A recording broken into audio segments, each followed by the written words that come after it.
perceber que assim, desculpa gente, assim, eu e o Jefferson, a gente está até pegando alguns outros assuntos, né? Ele em relação a gente precisa se defender do ataque dos gays, e eu estou pegando aquela ideia, né, de que assim, tá todo mundo no deu ruim, né? Então, assim, lei para proibir a igreja pode estar. Agora só que tem normas, como tem normas lá fora. Isso!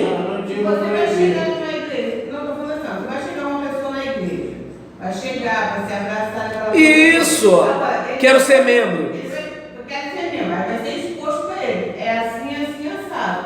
Agora, você está aqui, você tem que seguir. Tem igreja que a pessoa vive junto, com união estável, e ainda assim a igreja fala assim: olha, de acordo com os costumes da nossa igreja, de acordo com o nosso estatuto, de acordo com o nosso entendimento da Bíblia, união estável não é casamento, e enquanto a irmã não resolver essa situação, a irmã não pode ser membro da igreja. Gente, a gente não está fazendo isso por discriminação de orientação sexual, é uma questão, né, de casamento.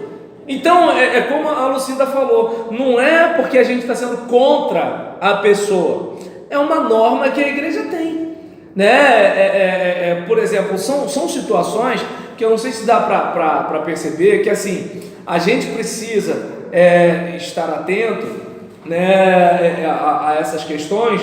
Por quê? Porque a religião e o direito, eles, ao mesmo tempo que eles caminham paralelamente, eles não se misturam.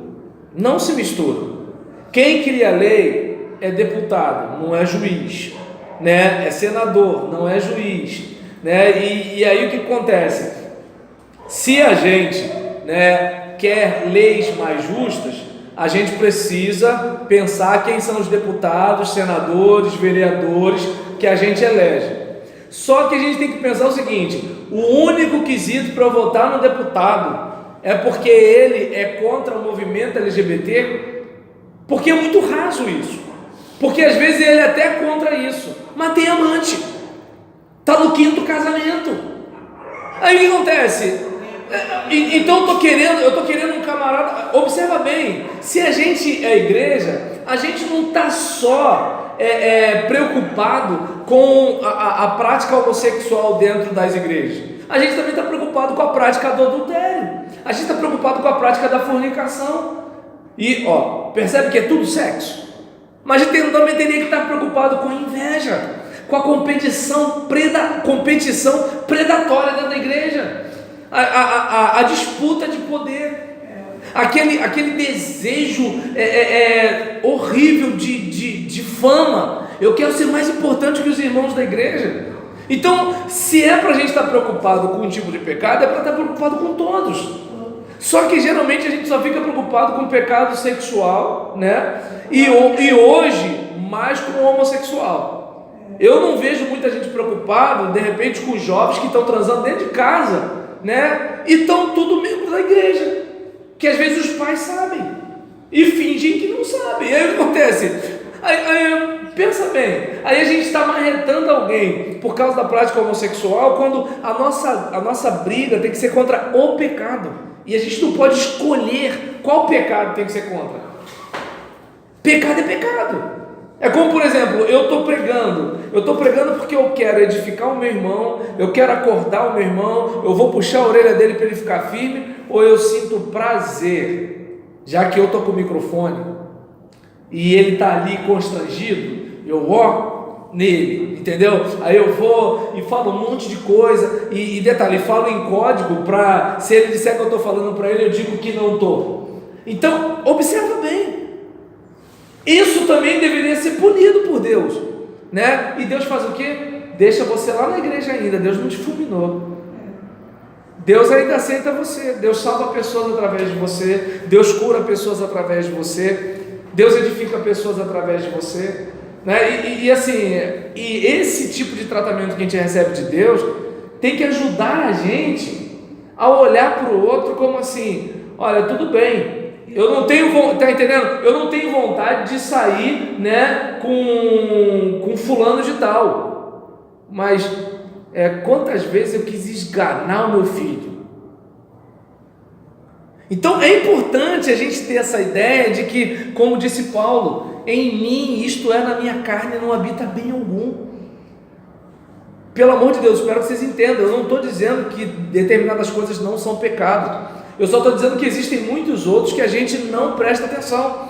É como eu disse, por exemplo, poxa, legal, né? O deputado está lá defendendo a família. Por que não começa defendendo a família dele? Está entendendo? Tudo bem, eu até entendo que, por exemplo, a esposa dele envelheceu, a pele ficou diferente, a textura ficou diferente, e aí nisso ele quer trocar por uma que é da idade da filha dele. Eu até entendo isso.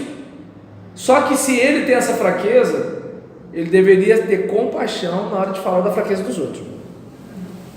Gente, não estou dizendo que é certo, tá? Marido trocar mulher por uma que tem a idade da filha. Eu só estou dizendo que é o seguinte: se ele não resistiu à situação, não segurou a onda, tá dando para entender? E partiu para novinha, não sei a idade das esposas de vocês, tá, gente? Pelo amor de Deus. Se ele fez um negócio desse, né? Ele deveria fazer o quê?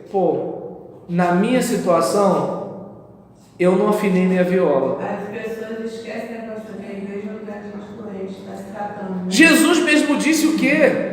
O problema é que eu estou entrando num discurso que não tem a ver com igreja e direito, entendeu? Mas aí, que nem eu pedi um colega para avaliar minha aula, né? Ele falou assim: você começou um assunto e falou outro. Eu falei, obrigado pela opinião e tudo tal, né? Aí eu não sei como é que vai ser isso daí. Ainda bem que eu não estou falando nada, né, de LGBT, então talvez ninguém de LGBT venha me procurar. O título vai estar o quê? Falando sobre religião e direito, né? Mas, né? E aí, diante dessa situação, por exemplo, qual é o papel da religião, né, diante desse contexto aí, né? É importante a gente observar, né, que o direito, ele é um processo de adaptação social. Por exemplo, tem o direito religioso, tem o direito digital, tem o direito trabalhista, né? Então, o direito é o quê? Como é que a gente lida com essas demandas, né? Porque a questão do direito digital é um exemplo simples, porque como é que eu não sei se é pornô vingança, pornô revenge, alguma coisa assim. Quando o cara fica chateado com a menina, aí o que ele faz? A menina mandava nude, não sei o que lá, tal, né? Como assim? Ele é o homem da minha vida, né? As meninas têm esses negócios. Aí nesse negócio, as cascudas não entram nessa não. Mas as mais novas entram dizendo: não, ele é o homem da minha vida, é o meu príncipe encantado. Aí vai, mostra isso, mostra aquilo outro. Aí quando ela fala assim: cansou nada, agora vai ser desse jeito. Não, mas eu não quero. Aí o que acontece? Eu não entendi isso, me lembra o Carlos. Maneira de eu me expressar, agora eu entendi. Aí nesse caso, por exemplo, não vai ser assim não. Como assim? Eu tenho aquelas fotos lá em casa. O que a menina pensa? Não, você não vai ter coragem de fazer isso. Aí os caras fazem. Então o direito digital tem a ver com isso. O camarada vai fazer manutenção no seu computador. Aí, digamos, aí já é uma outra discussão, não estou abrindo para vocês discutirem, só vou dar um exemplo, né? Digamos, assistir, né, um filme erótico, para todo cristão é desaconselhável. Mas agora, se o casal filmou eles mesmo, eu não sei se seria pecado eles se verem, né? Aí digamos que de repente eles gravaram lá aquele momento, né? Taranana. Aí gravaram, tá lá no computador, o computador deu ruim, levou pro técnico.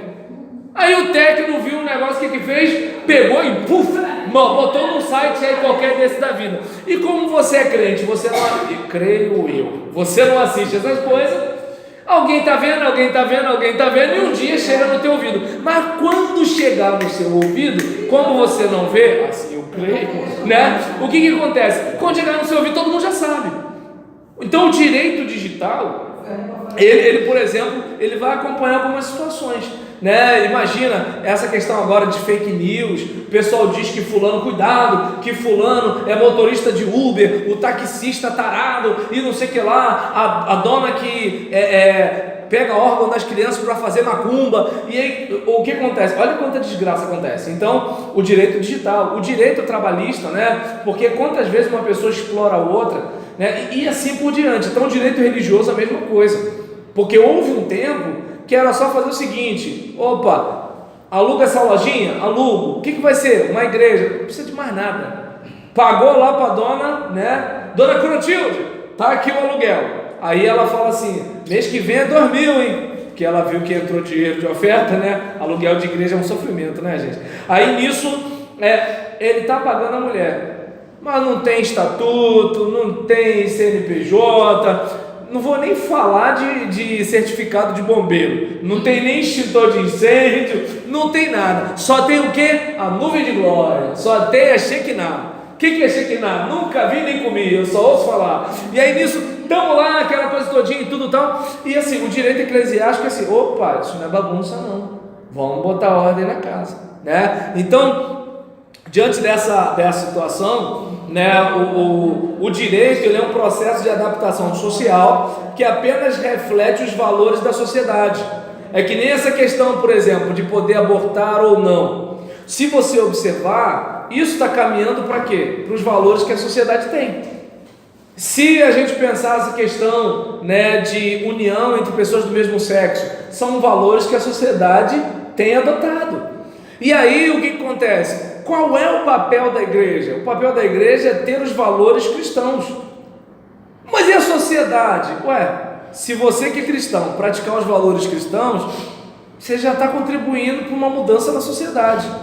Agora, tu quer combater na lei, mas na prática a teoria é outra? Né? Aquele negócio: eu sou a favor da família. Então tá legal, começa cuidando da sua. Tá entendendo? Começa sendo um marido fiel, começa sendo um marido dedicado, né? Começa sendo uma esposa dedicada, começa, né, fazendo a sua parte. E aí o teu vizinho está olhando, entende? Aí digamos, por exemplo, situações, né, que às vezes a gente poderia estar influenciando positivamente a sociedade, mas em vez da gente influenciar com a nossa vida como cartas vivas, como perfume de Cristo, a gente quer mediante a lei. E gente, o Brasil é cheio de lei, gente. Se fosse mediante a lei, o juiz fala que um hospital tem que te atender, o hospital não te atende. Você está morrendo. Aí você vai no hospital particular, você está morrendo. Vai no hospital particular, não dá porque aqui não é de graça. Gente, você está morrendo. Mas e aí, mas não atende?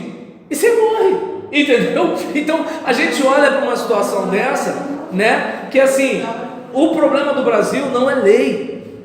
O problema do Brasil são as pessoas. Desculpa dizer isso, né? Que parece que o problema do Brasil é o brasileiro, né? Então, o que a gente deveria fazer? Melhorar como cristãos. Aí vamos lá, nossos deputados, né? Assim, nossos senadores, os nossos vereadores, nossos prefeitos, nossos governadores, não deveria ter uma conduta um pouco diferente, né? Então a gente olha, entende? Aí por quê? Mas por que a gente votou com a preocupação em relação a quê? Fulano é a favor da família e é contra o casamento de homossexual. Pô, anteriormente nem foi por isso, né, pastor? Anteriormente você votava porque era conhecido. Irmão vota em irmão. Filho de fulano de tal, tem nome assim. Entende? Aí vamos lá, você vai pegar um avião. Então você vai pegar um avião porque o piloto é evangélico? Você vai pegar um avião porque você entende que aquele camarada é competente no que faz. Professor de matemática, você vai estudar com o professor de matemática porque ele é evangélico. Mas qual é a formação do professor de matemática? Teologia. Pô, não, mas ele é irmão. Entende? Então, assim, é importante a gente ter esse cuidado, né? Que assim, o direito, ele é o quê? Ele vem a reboque, assim, ele vai se adaptando àquilo que a sociedade vai sendo, né? E aí, por exemplo, não vamos esquecer que a sociedade está mudando na velocidade da luz. E o direito, ele não muda a sociedade. Deu para entender? A gente quer mudar as coisas pela lei, mas o direito, ele não muda a sociedade, né? É a sociedade que muda o direito. O que vai fazer essa questão do aborto, se vai emplacar ou não, não tem a ver com a lei. Porque, por exemplo, a lei já é contra e tem mulher que aborta. Vai emplacar. Entende? A questão não é a lei, a questão é a gente. Emplacou lá fora, vai emplacar. Deu para entender? A questão é a gente. Porque é o seguinte, vamos lá, digamos que o Estado brasileiro libere o aborto. Ué, é só a gente não abortar, pô. Acabou, entende? Agora vamos lá, o Brasil, no Brasil, com a exceção de anencéfalos, estupro e a gravidade, né, o risco de morte da mãe, com exceção disso, o aborto é crime, e olha quanta gente faz. Então a gente percebe que assim, não é bem o direito o negócio. Entende? Aí o que acontece?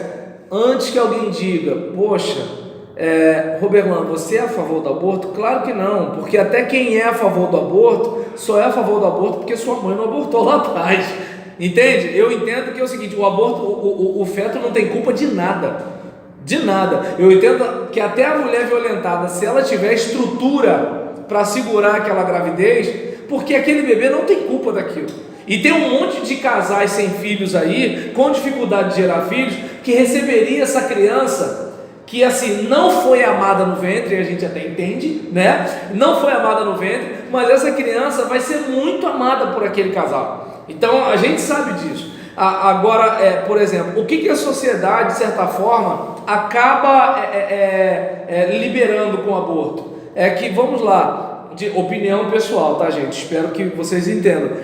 Digamos, minha filha vai abortar por quê? Você foi violentado? Não. Vai abortar porque a sua gravidez ela implica em risco de morte para você? Não. Vai abortar porque o seu neném não tem cérebro? Não. É porque? Não, eu engravidei de carreirinha. O que é carreirinha? Não tem vergonha de falar, doutor. O que acontece eu engravidei, né? E assim, eu não quero ter essa criança porque eu sou muito nova para isso, né? Ué, mas agora que você descobriu que você é nova, né? Ou então é porque o pai é um irresponsável. Mas quem saiu como irresponsável desse cara? Então, o que acontece? Assim, a gente hoje, né, observa que a liberação do aborto é mais uma questão para redução de danos, ou seja, elas vão abortar mesmo. Então, já que vão abortar, que pelo menos abortem de modo que elas não morram. É mais ou menos essa discussão. E quem é contra o aborto está defendendo o quê? Olha, você escolheu sair com carinha. O feto que está na sua barriga não teve escolha nenhuma, né? Então, o embate tem a ver com as perspectivas. E aí, o que acontece? Tá, é proibido, não vão deixar de abortar. Tá liberado. Quem não quiser abortar, não vai abortar. Então, eu não sei se dá para perceber que é o seguinte, vão mexer na lei. Tá, mexeu na lei, mas não mexeu no coração humano. E aí, onde a igreja perde a oportunidade. Porque o trabalho da igreja é o coração humano. O trabalho da igreja não é a lei. O trabalho da igreja é o coração humano. E é essa parte que assim, a igreja, quando ela tenta se apoiar, né, em pessoas que vão, entre aspas, defender a família, né, porque mas o meu caso, você não sabe por que eu me separei e tudo tal. Eu não sei se está dando para entender. Eu não estou dizendo que as pessoas não tenham motivos. Eu só estou dizendo que assim como você tem uma explicação, a outra pessoa com outro pecado também tem. É como, digamos, aquela mulher é uma vagabunda, mas se ela de repente é uma ninfomaníaca, se ela tem dificuldades de ordem sexual e ela assim quer sair com todo mundo e a luta que ela passa, você entende? Você sabe o que é isso? Eu ia falar o nome de uma entidade da Umbanda, graças a Deus não falei. Mas eu não sei o que lá e tudo tal. Gente, olha só, antes de ter esses nomes, né, já existiam pessoas com esses problemas. Ou você acha que na Grécia Antiga era esse nome aí que você está dando? Não era. Ou você acha que na Roma Antiga era esse nome aí que você está dando?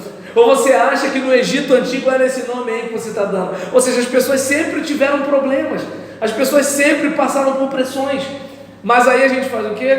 A gente diz que é safadeza, a gente diz que é isso, a gente diz que é aquilo, a gente diz que é não sei o que lá, mas quando é o caso da gente tem uma explicação. É aquele caso, por exemplo, eu luto contra a depressão. Quem olha de fora fala o quê? Isso é um problema espiritual.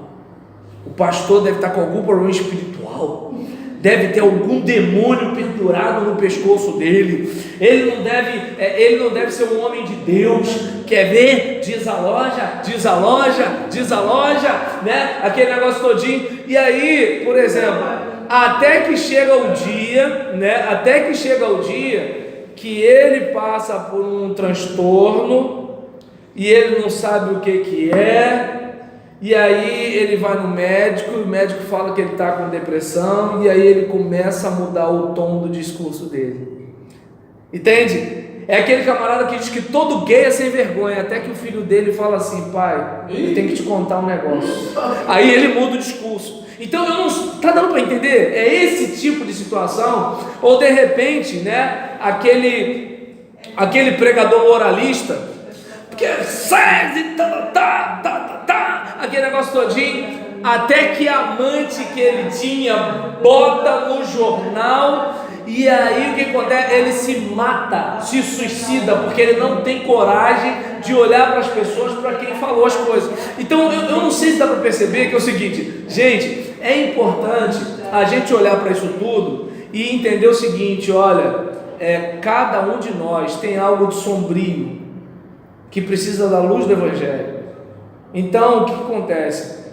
Está conversando com aquela pessoa ali, fulano, olha só, eu conheço alguém que transformou a minha vida, tem me ajudado, e eu creio que vai ajudar você. Estou. Oi. É errado o pregador ser moralista? O problema não está na moralidade. Está entendendo? O problema não está na moralidade.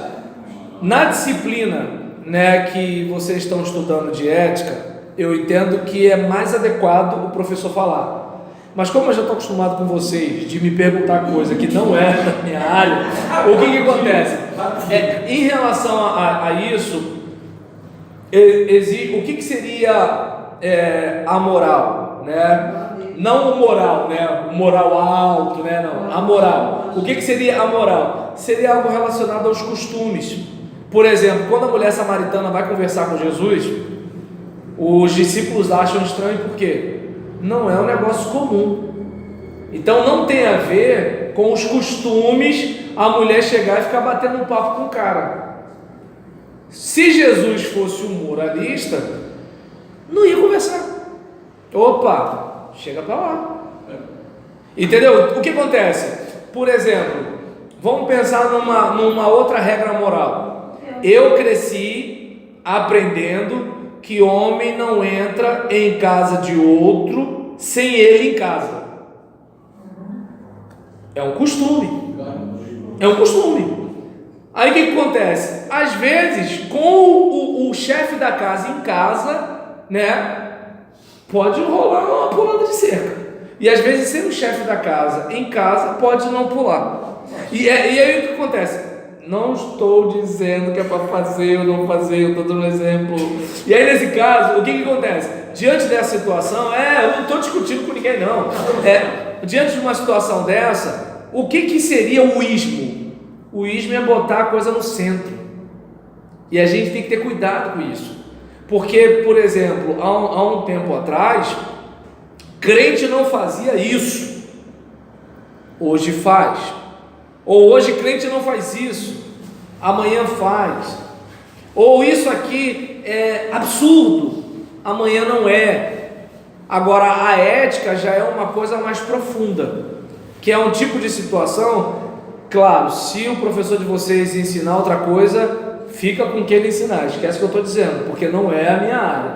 Mas o que acontece? A ética já é aquela questão assim, do valor do outro, né? Aquele caso assim, não me interessa se matar vai ser um negócio normal. Eu não vou tirar a vida de ninguém.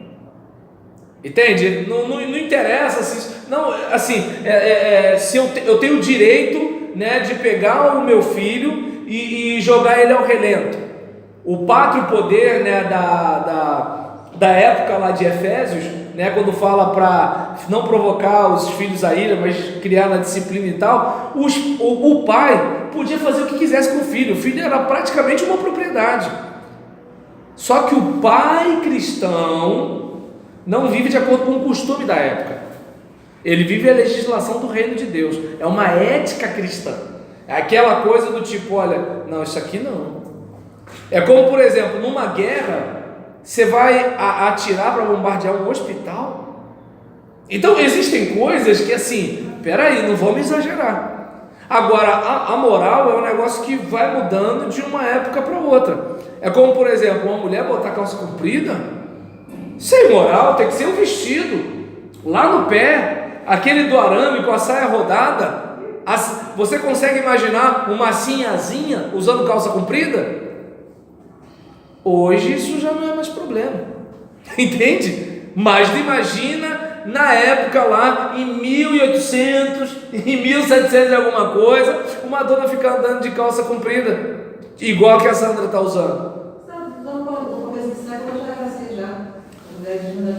Está dando para entender? Então é importante que assim, a gente tenha cuidado, porque com o moralismo, a gente acaba assim, tirando do costume a nossa reflexão. Por que a gente faz o que faz? Por que as coisas são como são? A gente não pode ter aquela coisa, é assim, pronto, acabou. Isso está errado, isso é um absurdo. Não, por que é absurdo? E a gente senta e conversar. Mas no moralismo não tem como isso. E aí, voltando à questão do moralismo, né? Digamos, por que o pregador moralista ele vai se matar? Porque ele não vai suportar a avalanche de retorno que vai vir sobre ele do pecado que ele cometeu. Porque imagina um pregador que viveu apontando o dedo para um monte de gente, né? Alguém tem uma foto dele com um crioulo saindo de um motel. Como é que fica? Vai se matar. E se esse crioulo era da mesma igreja, vai se matar também. Porque como é que vai conviver com isso? Agora, quando você tem a consciência de que, olha, todo mundo é de barro, todo mundo peca, o que a gente tem que fazer é o quê? Aquele que está de pé, cuide, para que não caia. Ou seja, eu vi que pastor fulano de tal teve um caso com a secretária, em vez de eu malhar o cara, eu chego para minha esposa e falo assim, Gisélia, que tal você ser minha secretária? Eu te dou um tanto aqui do meu salário, entendeu? Cuida da minha agenda, cuida das minhas coisas. Se eu precisar viajar, viaja comigo. Em vez de eu atacar o outro pregador, que teve caso com a secretária, eu cuido da minha vida. E viro exemplo para a próxima geração. Entende? Agora, se eu for moralista, não. Aí eu sou a palmatória do mundo. Esse é o problema. E qual é o caso? Aí é o que eu volto a dizer, que eu sei que a Lucinda não vai ficar chateada, que eu disse para ela, quem é você? Quando eu me pergunto, quem sou eu já dou uma diminuída assim, ó. Tem que estar bem certinho. E quem está bem certinho? Esse é o problema. Entende? Esse é o caso. Ou você acha que o irmão que vai chegar no seu gabinete, pastor Fernando, e vai falar assim, pastor, eu estou nesse pecado, ora por mim, tal. Quem garante que talvez você não esteja no mesmo pecado que ele? Só que ele não sabe. Entende? E aí o que acontece? E ele está te pedindo ajuda. Só que para ele, você é um camarada, ó. E aí tem crente que como ele não foi pego, ele faz isso. Quando não era para ser assim. Aquele que podia condenar, o que ele fala? Eu não te condeno. E aí, o pessoal que ia tacar pedra, ele fala assim, tá bom, quem pode taca. E ele que podia, eu decidi não tacar. Mas, vê a recomendação dele? Vá e não peques mais. Vai e não peques mais. Só que eu não te condeno por você ter pecado. Porque ele conhece a nossa estrutura e sabe que somos povos. Né? E aí, né, a gente, por exemplo, observa que assim, é a sociedade que muda o direito. À medida que a sociedade evolui, o direito é modificado a fim de acompanhar esses reais avanços. Ou seja, a sociedade ela é anterior ao direito. Então, se a gente quer que as leis sejam melhores, a gente precisa, como igreja, se empenhar para que as pessoas sejam melhores. E como a gente faz isso? Começando pela igreja. E aí vamos lá. Você como pastor, né? O que você faz? Melhora como crente. seu melhor discurso é a sua vida. Esse é o caso. Você tem Facebook, eu sou sua ovelha. Aí eu vejo você, né, postando foto de piriguete no Facebook, dizendo assim: olha quanta pouca vergonha. Aí eu penso, por que o pastor Fernando está botando a foto da menina? Por quê? Entende? Aí o que acontece? Ou então, de repente, aí eu vejo o pastor Fernando, né, saindo num tapa com o cara lá na esquina, porque o cara falou que crente é tudo burro. E aí, não, isso não é assim, tudo tal. E o que acontece? É o contrário. Eu vou vendo o pastor Fernando caminhando como homem de Deus e me inspiro nele. E aí nisso a gente vai mudando, né? E aí o pastor Fernando, quando ele percebe que ele não tem uma virtude que eu tenho, é como se ele ignorasse que eu tenho limitações e quisesse aprender comigo as minhas virtudes. E aí eu vejo, meu Deus, meu pastor, ele é humilde, ele não tem uma competência que eu tenho, e ele não joga na minha cara a minha dificuldade, mas pelo contrário, ele pega aquilo que eu tenho de bom e apropria para ele, e vou fazer isso também. Eu preciso ser humilde igual o meu pastor. Então a gente vai caminhando, né? E aí a gente vai crescendo. Só que qual é o problema na igreja? Tá todo mundo tomando conta da vida de todo mundo. E aí qual é o problema? Né? Falei hipoteticamente, gente, não está acontecendo isso, né? Então acontece, por exemplo, agora se cada um estiver se policiando, aí na hora que você vai no irmão, você chega e fala assim: ô cara, eu sei que é uma barra, eu sei que é difícil, mas se você continuar assim, cara, você vai acabar com a sua família, você vai prejudicar a sua saúde, olha o seu ministério, olha quanta coisa você tem pela frente. Rapaz, sai dessas tretas de Facebook. Não fica mandando indireta na internet, não. Isso está pegando mal para você. Ó, tô falando como amigo. O cara gosta de você pra caramba. Não é diferente? É diferente. Então, é esse tipo de coisa que, se a gente usa isso na evangelização, a pessoa não vê a gente como um inimigo. Ela olha pra gente e fala assim: olha, eu discordo dele. Para mim isso não é pecado. Para ele é. Mas, poxa, nem os meus colegas de copo demonstram se importar comigo igual ele. Aí, por que Jesus é criticado?